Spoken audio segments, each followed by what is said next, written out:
আমার জীবনে সেই একটা অদ্ভুত ব্যাপার সেবার ঘটেছিল। বছর তিনেক আগেকার কথা। আমাকে বরিশালের ওধারে যেতে হয়েছিল একটা কাজে। ওই অঞ্চলের একটা গঞ্জ থেকে বেলা প্রায় 12টার সময় নৌকোয় উঠলাম। আমার সঙ্গে এক নৌকোয় বরিশালের এক ভদ্রলোক ছিলেন। গল্পে গুজবে সময় কাটতে লাগলো। সময়টা পুজোর পরই। দিনটা মেঘলা মেঘলা, মাঝে মাঝে টিপটিপ করে বৃষ্টিও পড়তে শুরু করলো। সন্ধ্যের কিছু আগে কিন্তু আকাশটা অল্প পরিষ্কার হয়ে গেল। ভাঙা ভাঙা মেঘের মধ্যে দিয়ে চতুর্দশীর চাঁদের আলো অল্প অল্প প্রকাশ হলো। সন্ধে হবার সঙ্গে সঙ্গে আমরা বড় নদী ছেড়ে একটা খালে পড়লাম। শোনা গেল খালটা এখান থেকে আরম্ভ হয়ে নোয়াখালীর উত্তর দিয়ে একেবারে মেঘনায় মিশেছে। পূর্ববঙ্গে সেই আমার নতুন যাওয়া। চোখে কেমন সব একটু নতুন ঠেকতে লাগলো। অপরিসর খালের দুধারে বৃষ্টি স্নাত কেয়ার জঙ্গলে মেঘে আধা ঢাকা চতুর্দশীর জ্যোৎস্না ছিকছিক করছিল। মাঝে মাঝে নদীর ধারে বড় বড় মাঠ, সতী, বেত, ফার্ন গাছের বন জায়গায় জায়গায় খালের জলে ঝুঁকে পড়েছে। বাইরে একটু ঠান্ডা থাকলেও আমি ছইয়ের বাইরে বসে দেখতে দেখতে যাচ্ছিলাম। বরিশালের সে অংশটা সুন্দরবনের কাছাকাছি। ছোট ছোট খাল ও নদী চারিধারে। সমুদ্র খুব দূরে নয়, 10-15 মাইল দক্ষিণ পশ্চিমেই হাতিয়া ও সন্দ্বীপ। আরো একটু রাত হলো। খালের দুপারের নির্জন জঙ্গল অস্ফুট জ্যোৎস্নায় কেমন যেন অদ্ভুত দেখাতে লাগলো। এই অংশের লোকের বসতি একেবারেই নেই। শুধু ঘন বন আর জঙ্গলের ধারে বড় বড় হোগলা গাছ। আমার সঙ্গী বললেন, এত রাত্রে আর বাইরে থাকবেন না, আসুন ছইয়ের মধ্যে, এসব জঙ্গলে, বুঝলেন না। তারপর তিনি সুন্দরবনের নানা গল্প করতে লাগলেন। তার এক কাকা নাকি ফরেস্ট ডিপার্টমেন্টে কাজ করতেন। তাঁরই লঞ্চে করে তিনি একবার সুন্দরবনের নানা অংশে বেরিয়েছিলেন। সেই সব গল্প। রাত প্রায় 12টার কাছাকাছি হলো। মাঝি আমাদের নৌকোয় ছিল মোটে একটি।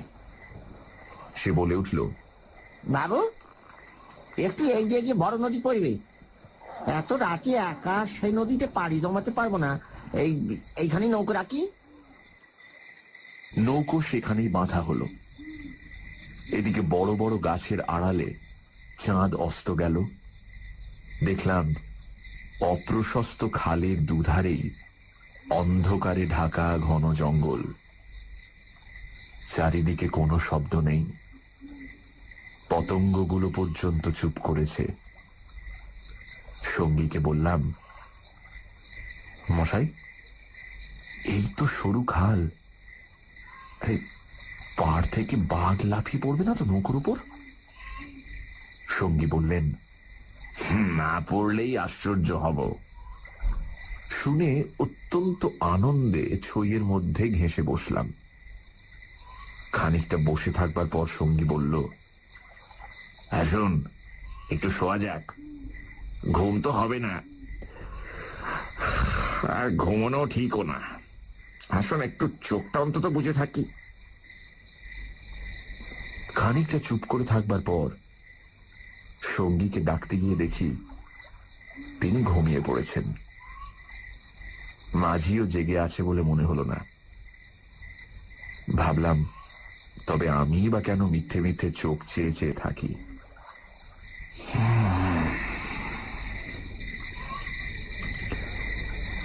তারপর যা ঘটল সেটি আমার জীবনের এক অদ্ভুত অভিজ্ঞতা। শুতে যাচ্ছি, হঠাৎ আমার কানে গেল অন্ধকার ঘন ঝোপের ওপাশে অনেক দূরে গভীর জঙ্গলের মধ্যে কে যেন কোথায় গ্রামোফোন বাজাচ্ছে। তাড়াতাড়ি উঠে বসলাম। গ্রামোফোন? এই বনে এত রাতে গ্রামোফোন বাজাবে কে? কান পেতে শুনলাম গ্রামোফোন না, অন্ধকার হিজল হিমতাল গাছগুলো যেখানে খুব ঘন হয়ে আছে সেখান থেকে কারা যেন উচ্চ কণ্ঠে আর্ত করুণ সুরে কি যেন বলছে।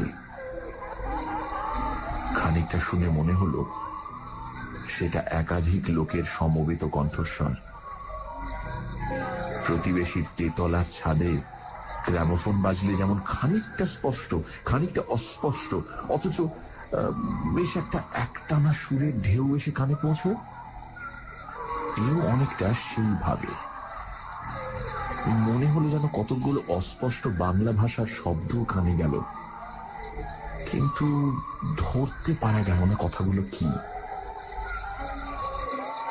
শব্দটা মাত্র মিনিট খানিক স্থায়ী হলো, তারপরই অন্ধকার বনভূমি যেমন নিস্তব্ধ ছিল আবার তেমনি নিস্তব্ধ হয়ে গেল। তাড়াতাড়ি ছইয়ের বাইরে এলাম। চারিপাশের অন্ধকার ঝিঙের বিচির মতন কালো, বনভূমি নীরব, শুধু নৌকোর তলায় ভাটার জল কলকল করে বাঁধছে, আর শেষ রাতের বাতাসে জলের ধারে কেয়া ঝোপে এক ধরনের অস্পষ্ট শব্দ হচ্ছে। পাড় থেকে দূরে হিজল গাছের কালো গুঁড়িগুলোর অন্ধকারে এক অদ্ভুত চেহারা হয়েছে।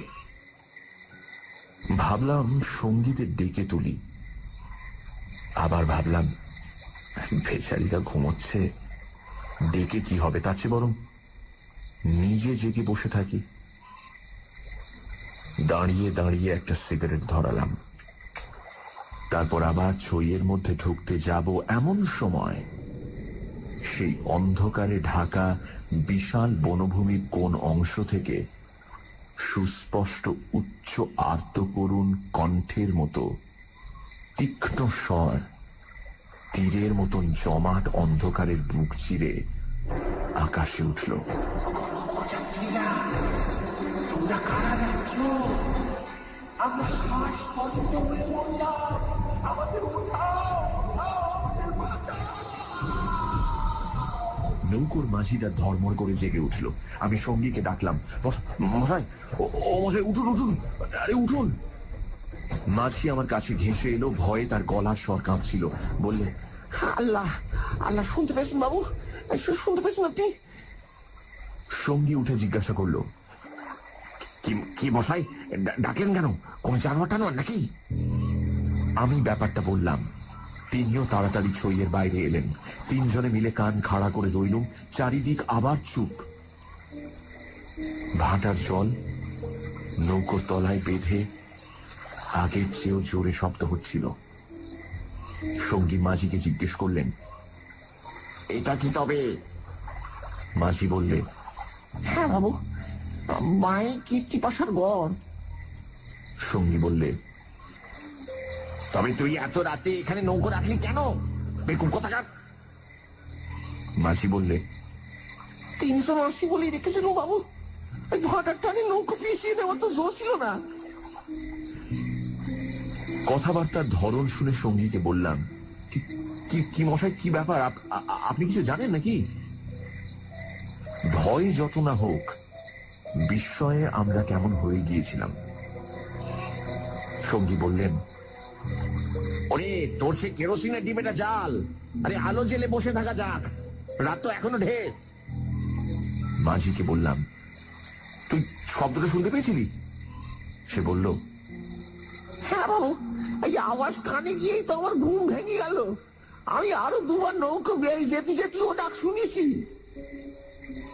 সঙ্গী বললেন, এটা এই অঞ্চলের একটা অদ্ভুত ঘটনা। তবে এই জায়গাটা সুন্দরবনের সীমানায় বলে আর এই অঞ্চলে কোনো লোকালয় নেই বলে শুধু নৌকোর মাঝিদের কাছে এটা সুপরিচিত। এর পেছনে একটা ইতিহাস আছে, সেটা অবশ্য নৌকোর মাঝিদের পরিচিত নয়। সেইটা আপনাকে বলি, শুনুন। তারপর কেরোসিনের ডিবার আলোয় অন্ধকার বনের বুকের মধ্যে বসে সঙ্গীর মুখে কীর্তি পাশার গড়ের ইতিহাসটা শুনতে লাগলাম। 250 বছর আগের কথা। মুনিম খাঁ তখন গৌড়ের সুবেদার। এই অঞ্চলে তখন 12 ভূঁইয়ার 2 প্রতাপশালী ভূঁইয়া রাজা রামচন্দ্র রায় ও ঈসা খাঁ মসনদে আলীর খুব প্রতাপ। মেঘনার মোহনার বাহির সমুদ্র, যাকে এখন সন্দ্বীপ চ্যানেল বলে, সেখানে তখন মগ আর পর্তুগিজ জলদস্যুরা শিকারের খোঁজে ওত পেতে বসে থাকত। সে সময় এখানে এরকম জঙ্গল ছিল না।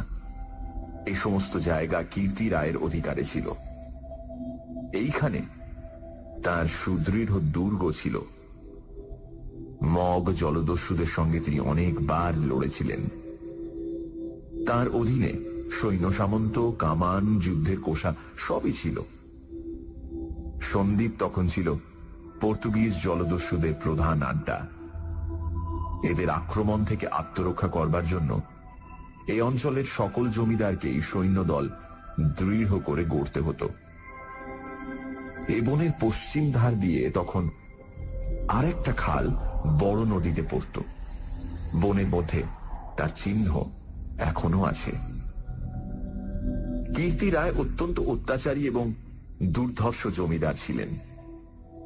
তার রাজ্যে এমন সুন্দর মেয়ে কমই ছিল যে তার অন্তঃপুরে একবার না ঢুকেছে। তাছাড়া তিনি নিজেও এক প্রকার জলদস্যুই ছিলেন। তার নিজের অনেকগুলো বড় ছিপ অর্থাৎ ছোট নৌকো ছিল। কীর্তি রায়ের পাশের জমিদারি ছিল কীর্তি রায়ের বন্ধুর। এরা ছিলেন চন্দ্রদ্বীপের রাজা রামচন্দ্র রায়ের পত্তনিদার। অবশ্য সে সময় অনেক পত্তনিদারের ক্ষমতা এখনকার স্বাধীন রাজাদের চেয়ে বেশি ছিল। কীর্তি রায়ের বন্ধু মারা গেলে তার তরুণ বয়স্ক পুত্র নরনারায়ণ রায় পিতার জমিদারির ভার পান। নরনারায়ণ তখন সবে যৌবনে পদার্পণ করেছেন। অত্যন্ত সুপুরুষ, বীর এবং শক্তিমান।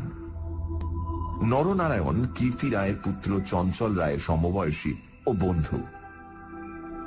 সেবার কীর্তি রায়ের নিমন্ত্রণে নরনারায়ণ রায় তাঁর রাজ্যে দিন কতকের জন্য বেড়াতে এলেন। চঞ্চল রায়ের তরুণী পত্নী লক্ষ্মী দেবী স্বামীর বন্ধু নরনারায়ণকে দেওরের মতন স্নেহের চোখে দেখতে লাগলেন। 2-1 দিনের মধ্যেই কিন্তু সে স্নেহের চোটে নরনারায়ণকে বিব্রত হয়ে উঠতে হল। নরনারায়ণ রায় তরুণ বয়স্ক হলেও একটু গম্ভীর প্রকৃতির। বিদ্যুৎ চঞ্চলা তরুণী বন্ধু পত্নীর ব্যঙ্গ পরিহাসে গম্ভীর প্রকৃতি নরনারায়ণের মান বাঁচিয়ে চলা দুষ্কর হয়ে পড়ল। স্নান করে উঠেছেন, মাথার পাগড়ি খুঁজে পাওয়া যায় না। নানা জায়গায় খুঁজে হয়রান হয়ে তার আশা ছেড়ে দিয়ে বসে আছেন। হঠাৎ কখন নিজের বালিশ তুলতে গিয়ে দেখেন তার নিচেই পাগড়ি চাপা আছে, যদিও এর আগেও তিনি বালিশের নিচেই খুঁজেছেন। তার প্রিয় তলোয়ারটা দুপুর থেকে বিকেলের মধ্যে 5 বার হারিয়ে গেল। আবার 5 বারই সম্পূর্ণ অপ্রত্যাশিত জায়গা থেকে খুঁজে পাওয়া গেল। পানে এমন সব জিনিসের সমাবেশ হতে লাগলো যা কোনো কালেই পানের উপকরণ নয়। বন্ধু পত্নীর সঙ্গে কিছুতেই এঁটে উঠতে না পেরে অত্যাচার জর্জরিত নরনারায়ণ রায় ঠিক করলেন তার বন্ধুর স্ত্রীটি একটু ছিটগ্রস্ত। বন্ধুর দুর্দশায় চঞ্চল রায় মনে মনে খুশি হলেও বাইরে স্ত্রীকে বললেন, 2 দিনের জন্য এসেছে বেচারি, ওকে তুমি যে রকম বিব্রত করে তুলেছ ও আর কখনো এখানে আসবে না। দিন কয়েক এরকম কাটবার পর কীর্তি রায়ের আদেশে চঞ্চল রায়কে কি একটা কাজে হঠাৎ গৌড়ে যাত্রা করতে হলো। নরনারায়ণ রায়ও বন্ধুর স্ত্রী কখন যে কি করে বসে সেই ভয়ে কয়েকদিন কাটানোর পর নিজের বজরায় উঠে হাঁপ ছেড়ে বাঁচলেন। যাবার সময় লক্ষ্মী দেবী বলে দিলেন,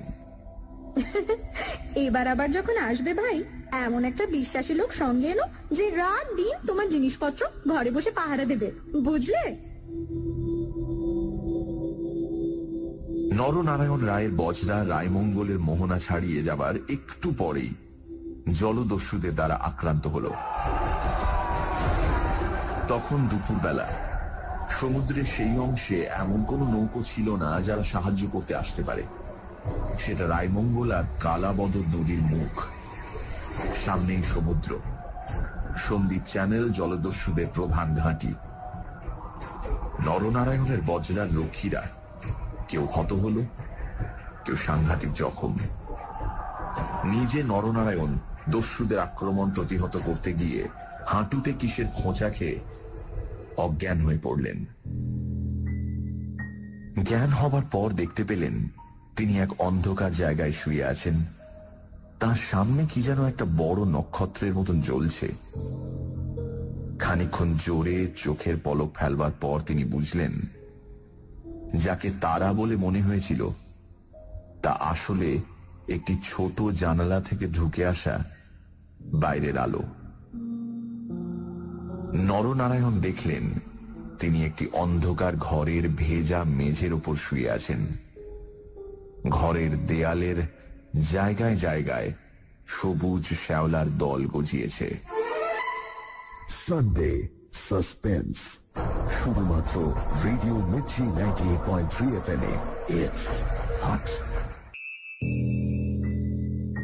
শুনছেন বিভূতিভূষণ বন্দ্যোপাধ্যায়ের লেখা অভিশপ্ত। গল্পের কথক সুন্দরবনের এক অঞ্চলে কাজে এসেছেন নৌকায় করে। রাতের দিকে জঙ্গলের মধ্যে নদীর পাড় থেকে শুনলেন অদ্ভুত কিছু শব্দ। কারা যেন চিৎকার করে কিছু বলছে। মাঝি বলল এই জায়গাটার নাম কীর্তি পাশার গড়। এখানে রাতে কেউ আসে না।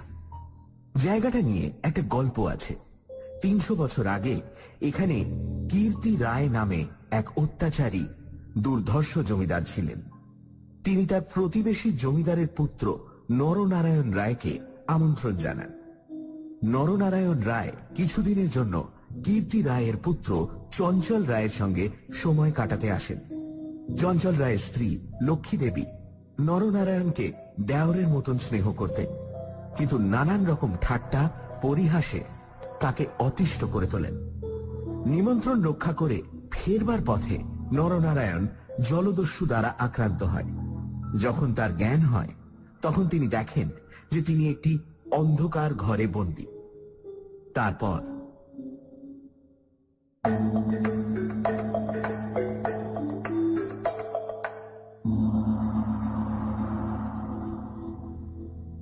আরো কদিন, আরো কটা রাত কেটে গেল।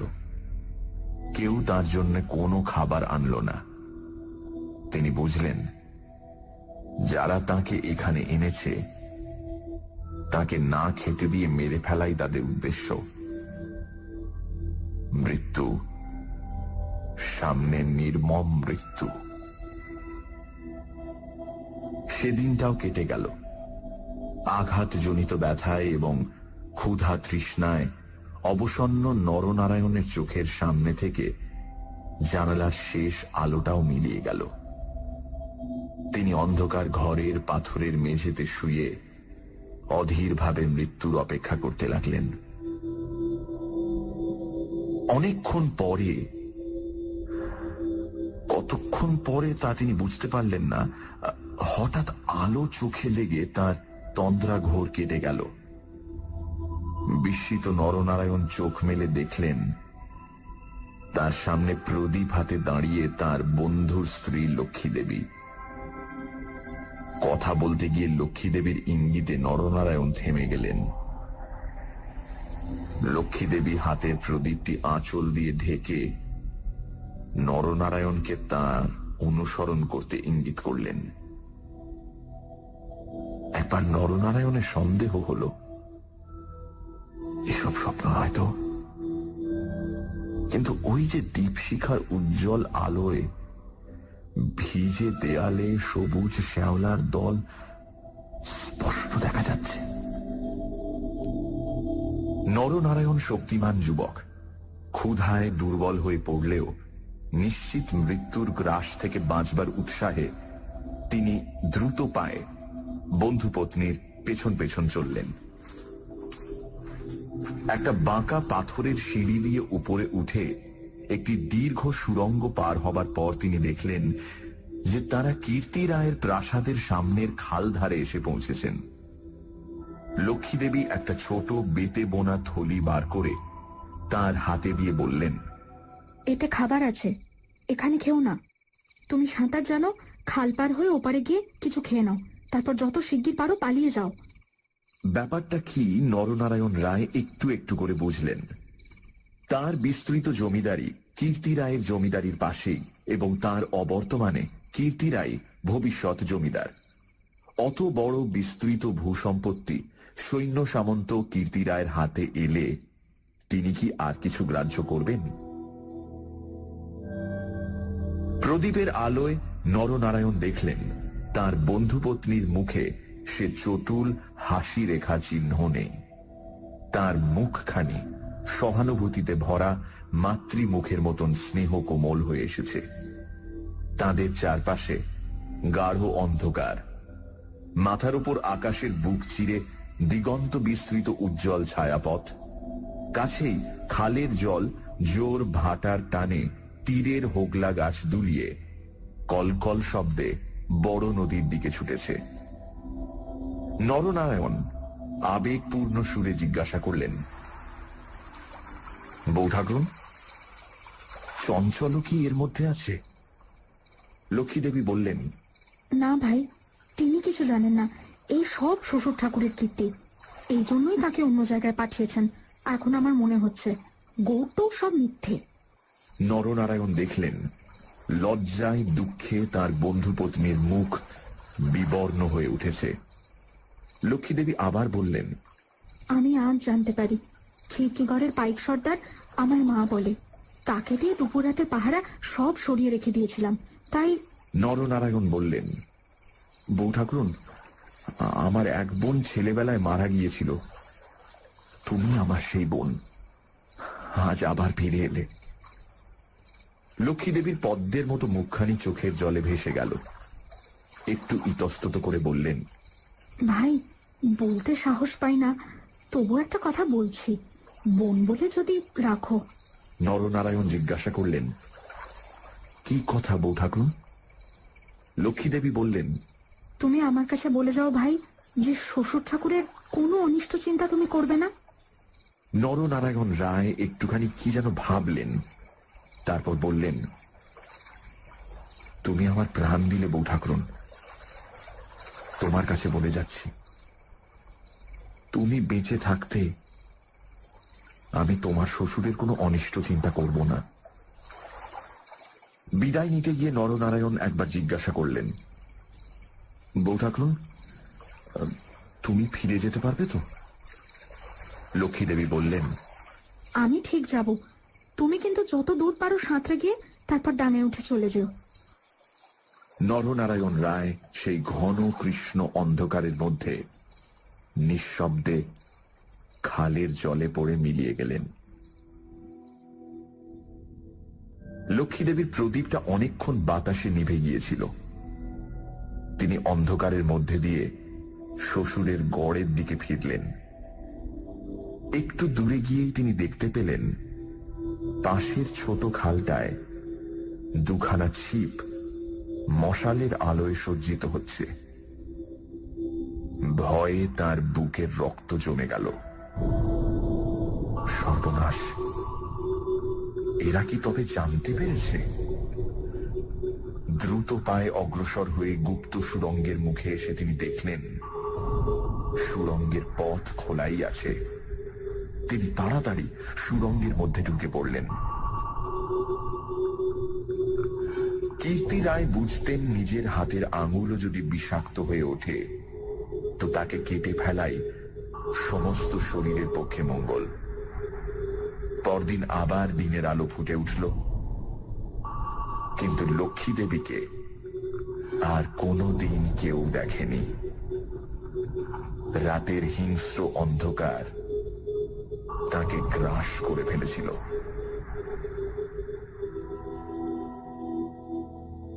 নরনারায়ণ রায় নিজের রাজধানীতে বসে সব শুনলেন।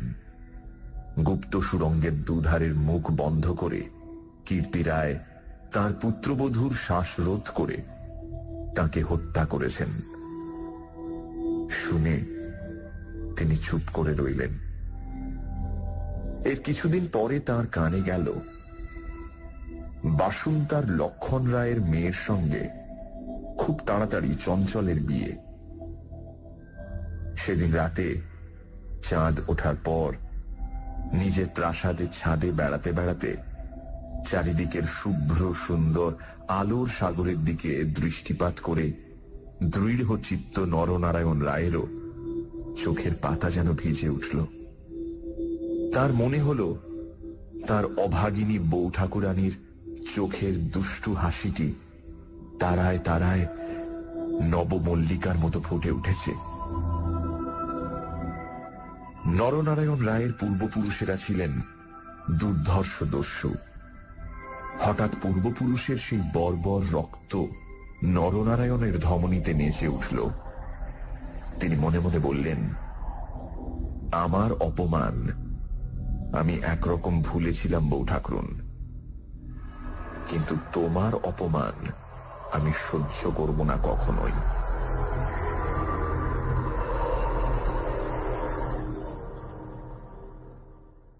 কিছুদিন কেটে গেল।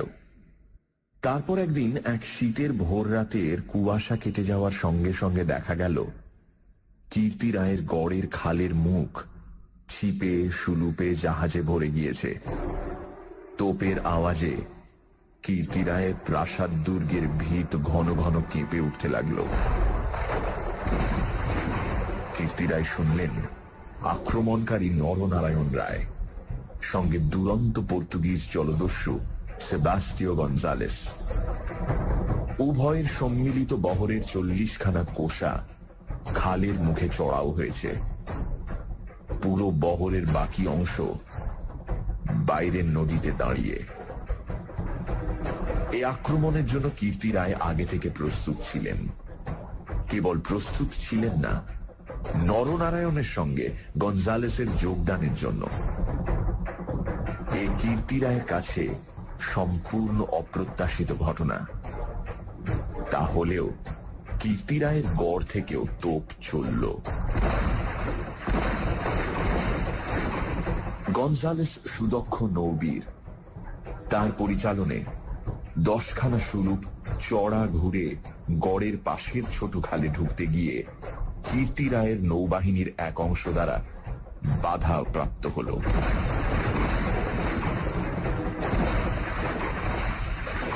গড়ের কামান সেদিকে এত প্রখর যে খালের মুখে দাঁড়িয়ে থাকলে বহর মারা পড়ে। গঞ্জালেস 2খানা কামানবাহী সুলুপ ছোট খালের মুখে রেখে বাকিগুলো সেখান থেকে ঘুরিয়ে এনে চড়ার পিছনে দাঁড় করালো। গঞ্জালেসের অধীনস্থ অন্যতম জলদস্যু মাইকেল রোজারিও ডি ভেগা এই ছোট বহর খালের মধ্যে ঢুকিয়ে গড়ের পশ্চিম দিক আক্রমণ করবার জন্য তৈরি হল। অতর্কিত আক্রমণে কীর্তি রায়ের নৌবাহিনী শত্রু বহর দ্বারা ছিপিয়াঁটা বোতলের মতন খালের মধ্যেই আটকে গেল। বাইরের বড় নদীতে গিয়ে যুদ্ধ দেবার মতন ক্ষমতা তাদের আদৌ রইল না। তবুও তাদের বিক্রমে রোজারিও অনেকক্ষণ পর্যন্ত কিছু করে উঠতে পারলেন না। কীর্তি রায়ের নৌবহর দুর্বল ছিল না।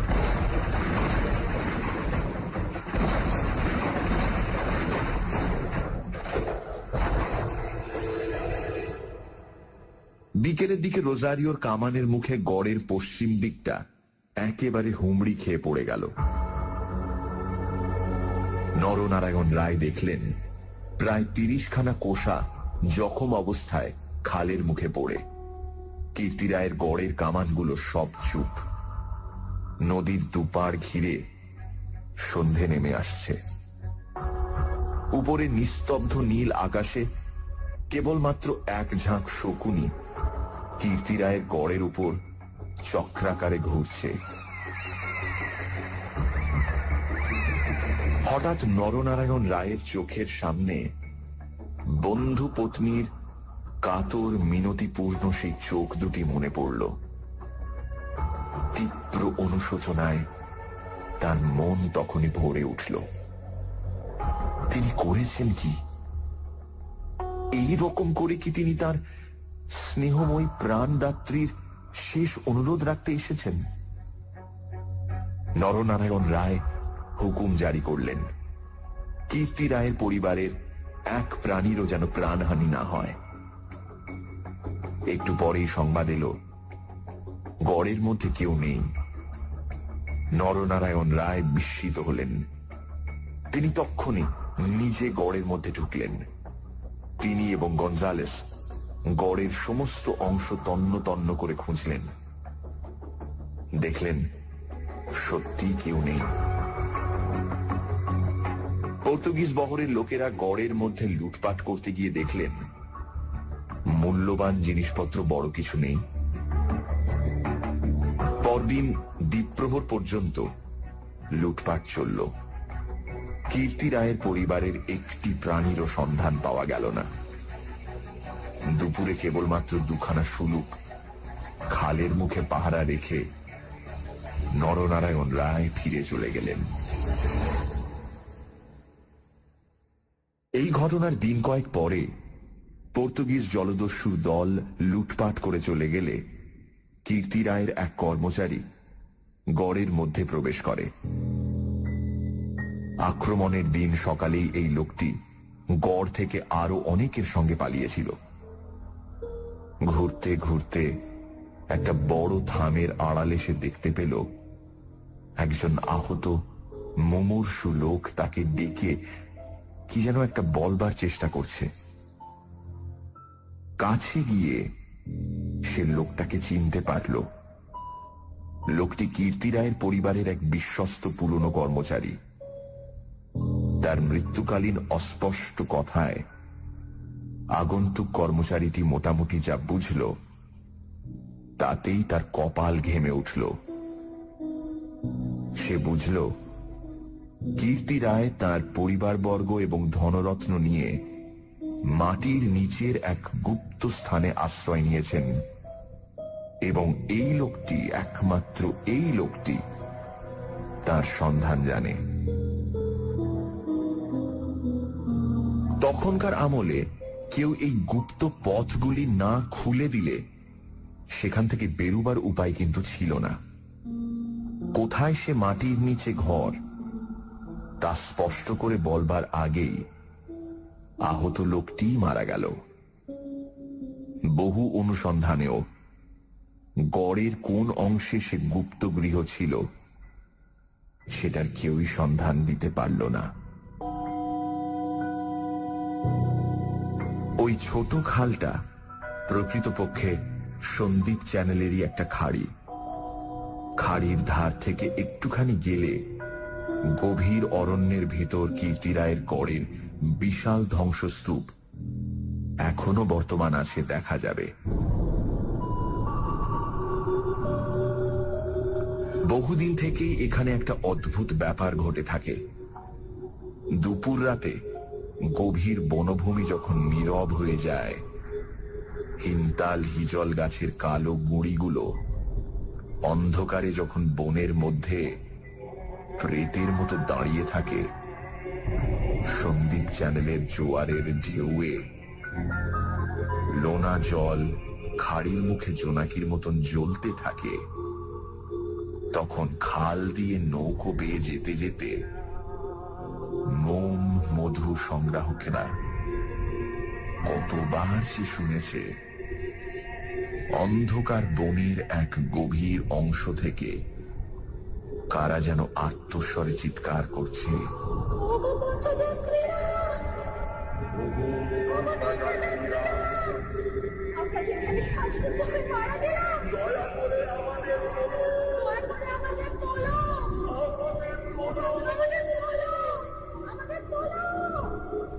ভয়ে বেশি রাতে এ পথে কেউ নৌকা বাইতে চায় না।